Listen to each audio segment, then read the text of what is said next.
Hi everyone, I hope you're watching this today. Um, I have a bread machine.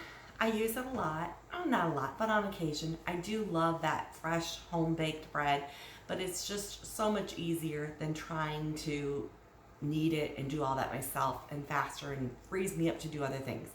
The recipe I'm going to share with you could easily be done by hand as well. It's a very simple recipe. I typically follow either the one on my bread machine or the one that King Arthur puts out on their actual bread flour. You can use regular flour. I like to use the bread flour. I think the regular flour, the bread's just a little more dense, but I've used either one. It doesn't matter in a pinch. But so simple to do. So I've got my bread machine all set up. I've got my pan tray all down in there ready to go.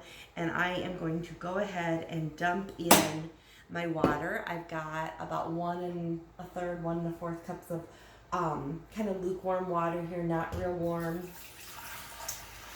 Sometimes some recipes call for chilled, some call for lukewarm. I usually just use the lukewarm. I've got a little over 3 cups of flour here because I am making a big loaf today. I'm just dumping that right in there. I don't mix it up. I don't stir it up because the machine's going to do all the work for me. And then I'm going to put a teaspoon of salt in here.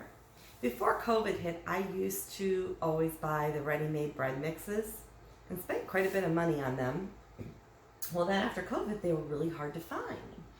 And so I thought, oh, I just need to find my own recipe. And sure enough, I look in the machine and there's a recipe. I'm also going to throw in 3 tablespoons of sugar here. If you're wondering what that wonderful purple spoon is that I just keep flipping around from teaspoon to tablespoon, Epicure sells these. You can contact me for that. It's our 4-in-1 spoon. It fits and lays nice and flat in your drawer. Here's a tablespoon, here's a teaspoon. You flip it over, you have a 1/2 teaspoon and a 1/4 teaspoon. It's so nice because I'm not dirtying 1,000 spoons or looking for just that right spoon all of the time. And I'm going to put in about, a teaspoon of yeast. Not quite, because it doesn't need that much yeast. And I've got 3 tablespoons of butter here, and I've just kind of sliced them up a little bit to layer them around. The machine will mix it all up, even if I throw it in as a clump, but I always think, oh, a little bit easier, especially if I was doing this by hand, I would want that done. So, there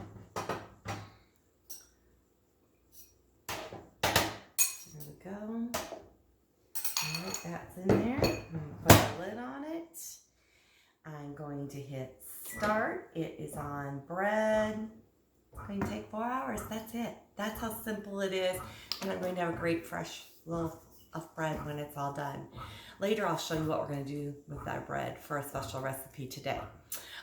In addition, if you're not sure of what to do with yeast, remember, I know you can buy the packets. I love this because then if I'm making a big loaf or a small loaf, it's the right amount of whatever I want. But store it in your refrigerator when you're done. Have a great day.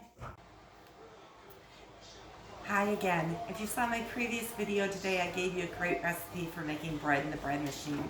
My house smells heavenly. Here's my bread. Easy peasy out of the bread machine. You saw how it's done. Well, I'm going to have some of our bread for just slices this week to enjoy, or for at least a couple days. It'll last 4 to 5 days, just on that. But I'm going to cut the ends of this off to make some really big sandwiches. So instead of going and buying a big sub bun or a big garlic loaf, I'm just going to make my own here. And so here's my big slices that I made. I'll cut the rest up later. I'll spread a little butter on here, and we're going to make big sub sandwiches for the game tonight. My butter's not real warm right now. I might have wanted to heat that up a little bit, but if I'd have done it while the bread was warm, that would have helped too. So I have a little trouble spreading it, but we'll get a little butter on here, and then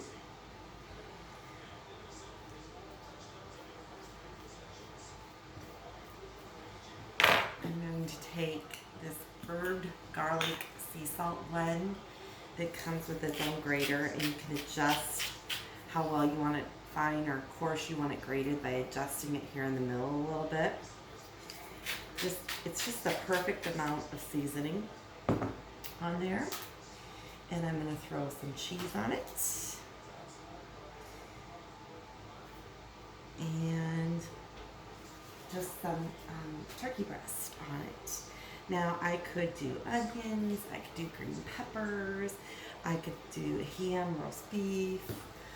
I love doing Munster cheese. That's delicious. So any combination that your family likes. And then I'm going to put it in the air fryer and toast it like this for about 3 to 5 minutes. It'll get the chill off the meat, melt that cheese, get a little bit of crispness to it, and it will taste delicious.